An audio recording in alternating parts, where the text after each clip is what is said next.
जो हम विशेषण पढ़े थे, विशेषण परिविशेषण और विशेष है, उसके बाद जो हमारे पास विशेषण की अवस्थाएं आती है वो इस प्रकार से है। देखिए, विशेषण की जो अवस्थाएं होती है वो 3 प्रकार से होती है। विशेषण देखिए, यहाँ पर हमारे को विशेषण की 3 अवस्था दी गई। मूल अवस्था, मूल अवस्था का मतलब है ये विशेषण की सामान्य अवस्था। इस अवस्था के अंतर्गत विशेषण का मूल रूप आता है। मूल रूप का मतलब है ना कोई तुलनात्मक भाव पाया जाएगा, मतलब कंपेयर, एक दूसरे से तुलना करना, ना इसमें इसमें कोई प्रतिस्पर्धा का भाव पाया जाएगा, ना अच्छा या बुरा बताने का भाव पाया जाएगा, बस सामान्य कथन। देखिए उदाहरण है इसका, राम सुंदर है। अब इसमें आप देख रहे होंगे, सामान्य बात है, राम सुंदर है, इसमें ना तो राम को किसी से सुंदर बताया गया, ना राम को किसी से कम बताया गया, ना राम की कोई किसी से तुलना यहाँ पर की गई, किसी प्रकार का कोई तुलनात्मक भाव या श्रेष्ठ या हीन बताने का भाव इसमें निर्दिष्ट नहीं है। तो ये यहाँ पर विशेषण की ये सामान्य अवस्था है, राम सुंदर है, ध्यान रखिए ये सामान्य। इसी का दूसरा उदाहरण है, लता अच्छा लेख लिखती है। सिर्फ यहाँ लता की बात की गई है, लता की विशेषताओं की ओर संकेत किया गया है, ना कि किसी अन्य प्राणी से, अन्य व्यक्ति से। यहाँ पर लता के लेख की तुलना की जा रही है यहाँ पर। तो ये सामान्य बात है, सामान्य अवस्था, इसको मूल अवस्था भी कहते हैं, क्योंकि ये शुरुआती अवस्था, शुरुआत यहीं से होती है। फिर बाद में तुलना किसी अन्य से तुलना की जा सकती है, 2 से ज्यादा से तुलना की जा सकती है, वो बात की बातें हो जाती है। इसलिए प्रारंभिक तौर पर ये दोनों सामान्य कथन जो ये मूल अवस्था के अंतर्गत आते हैं। इसके बाद उत्तर अवस्था, ये देखो, उत्तर, उतरती हुई अवस्था, मूल अवस्था से उतरती हुई अवस्था। तो ये उत्तर अवस्था, ये दीर्घ स्वर संधि का उदाहरण है। इसमें दीर्घ स्वर संधि है क्योंकि ये उत्तर प्लस अवस्था, उत्तर अवस्था शब्द हो गया ये। उसी तरह ये भी मूल अवस्था होता, मूल प्लस अवस्था, तो ये मूल अवस्था बन जाता। ये भी दीर्घ स्वर संधि का ही उदाहरण। ठीक है, ये उत्तम अवस्था, ये भी सीखा।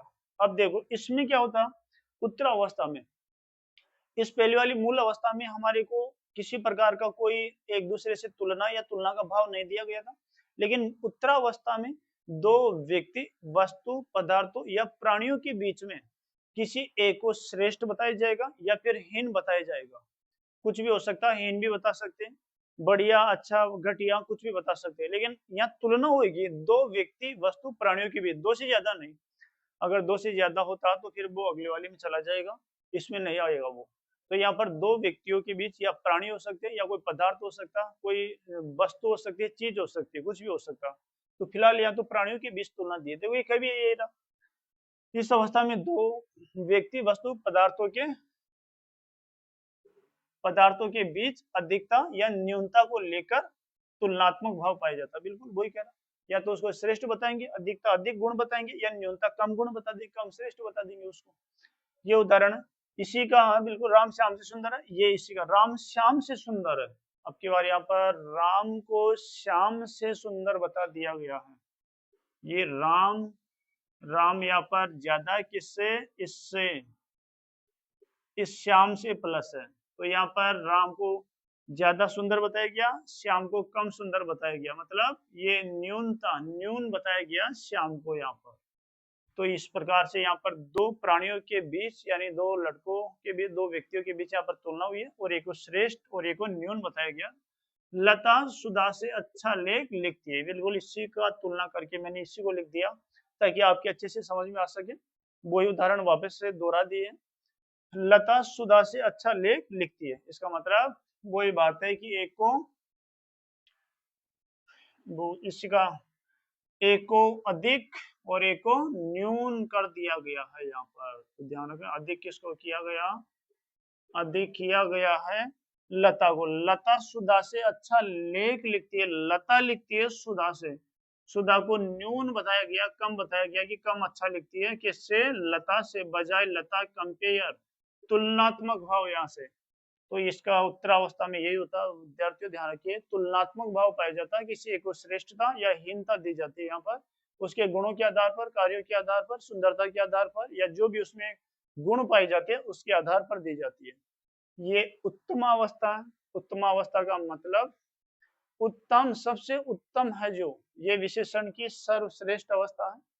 इसमें किसी एक को, सारे प्राणियों को, दो से ज्यादा, दो तक तो इसमें आ गई यहाँ पर, अब दो से ज्यादा जितने भी प्राणियों, वस्तुओं, पदार्थों, सबके बीच में इसको सर्वश्रेष्ठ या सर्वहीन, सबसे निम्न, नीचे कैटेगरी में डाला जा सकता है, स्तर पर डाला जा सकता है।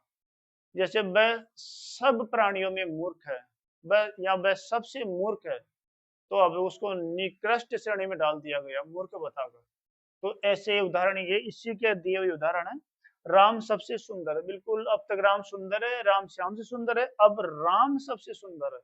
तो यहाँ पर सिर्फ आपकी बात श्याम ही नहीं रह गया, सभी बालकों में राम सबसे सुंदर है। तो यहाँ पर ध्यान रखना, लता सबसे अच्छा लेख लिखती है, आपकी बात सब बच्चों में लता का लेख सबसे अच्छा है। तो यहाँ पर अब की बार दो के बीच तुलना ना होकर कई बच्चों अर्थात दो से ज्यादा बच्चों के बीच तुलना हो रही है, और उसमें लता को सर्वश्रेष्ठ बताया गया है। ये लता सबसे अच्छा लेख लिखती है, सबसे। इसके अन्य और भी उदाहरण हम ले सकते हैं। उत्तम अवस्था के, सब बच्चों में मैं ही पहले पहुंचा। अब यहाँ पर सब बच्चों में अर्थात कई बच्चे होंगे दौड़ में, तो मैं ही पहले पहुंचा। नवीन ने कक्षा में प्रथम स्थान प्राप्त किया है। अब नवीन ने प्रथम, अन्य बच्चों को पीछे छोड़कर प्रथम स्थान प्राप्त किया है उसने। तो ये विशेषण की तीन अवस्थाएं होती है, ध्यान रखिए।